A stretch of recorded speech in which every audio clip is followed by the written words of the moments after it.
عسلامة ومرحبا بكم من جديد في قناتي. اليوم رجعت لكم فيديو جديد ووصفة جديدة إن شاء الله يا ربي تعجبكم.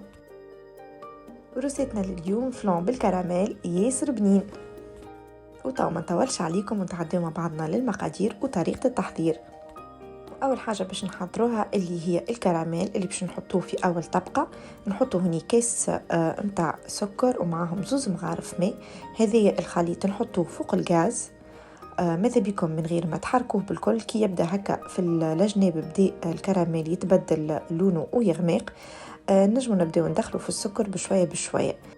السكر بدا يذوب لي بشويه بشويه وقريب يطيب. هوني كان مازالو هكا شويه كعبر متاع سكر نجمو نحلوهم بالمغرفه نعاونوهم. فوالا وطاو تحصلنا على الكراميل اللي نحبو عليه. خليوه يغلي شويه جوست باش يعطيك الكولور المزيان. ومن بعد ديريكت ناخدو المول اللي باش نحطو فيه الفلان ونصبوه ديريكت الكراميل. لازم فيسع تصبوه على خاطر فيسع ما يجمد. نحاولوا هكا نوزعوه على المول من اللوطة بالكل ونخليوه هذايا يرتاح على جنب حتى نبداو نحضروا لاباغي افلون تاعنا. وهوني اول حاجه باش نستحقوا 500 مليلتر حليب. هذا الحليب باش نخليه فوق الغاز حتى لين هكا يسخن بالقدا، مش يغلي برشا ما يسخن. او ميم طون ناخذ بول نحط فيها 3 عظمات، 50 غرام سكر هكاكا، واحده فانيليا، ونخلطوه هكا شويه حتى لين يتحل السكر شويه. نقعد نخلطه بالفواه حتى لين الحليب نتاعنا كيما نقولوا يعمل اول غلوه. دوبا ما يعمل اول غلوه نهبطوه ونحطوه ديريكت على العظم. او ميم طون نخلطو. ردوا بالكم باش العظم ما يطيبش بالحراره نتاع الحليب كما قاعدين تشوفوا. نحطو او ميم طون نخلطو هكا يكون الخليط نتاعنا احضر نتاع الفلان. طاو باش نجيبوا المول اللي حطينا فيه الكراميل. ملاحظه المول تنجموا تعملوا اي مول عندكم، يعني مش مهم يكون سيليكون ولا حديد اللي تحبوا عليه.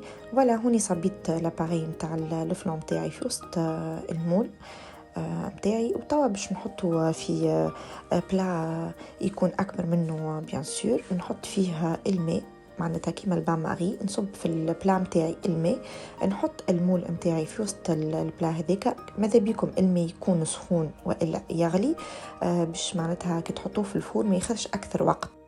ومن بعد ندخلوا للفور على درجة 160 ولا 170. أخذلي تقريبا بين 30 ل 35 دقيقة. وتعرفوها الفلان كيف يطيب كي يعمل الكوش الفوقانية هذيك، وتحاولوا تحركوه المول شوية يبدأ شدد روحه. وهذه بعد ما طيبته ومن بعد ما خليته يرتاح في الفريجيدير على الأقل 5 سوايع. وماذا بيكم حتى زاد ليلة كاملة باش ياخذ بالكدا وقته. فوالا قلبته في وسط البلا متاعي اللي باش نقدم فيه. زينته هكا بشويه غله. فوالا زينه كيما تحبوا انتوما. كيما قلت لكم ماذا بيكم تخليوه اكثر وقت في الفريجيدير باش يشد لكم بالكدا. فوالا هوني حبيت نقص لكم مرسو قدامكم. بالحق الفلان جاي ياسر بنين خفيف، سورتو هكا كي تاكل بارد ما شاء الله بنين.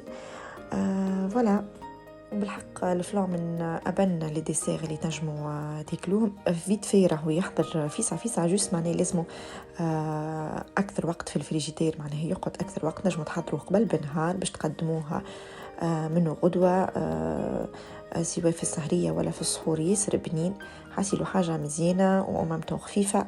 بالحق ننصحكم كان تجربوه ما تندموش إن شاء الله. وتوصلنا نهاية الفيديو متاعنا. ان شاء الله تكون وصفة عجبتكم واستفدتوا منها. وكان جربتوها ما تنسوش باش ترجعوا لي على الكونت انستغرام تاعي. نحط لكم اللين في البعد انفو تحت الفيديو. وتو ما بقى كان نخليكم في امان الله وحفظوا.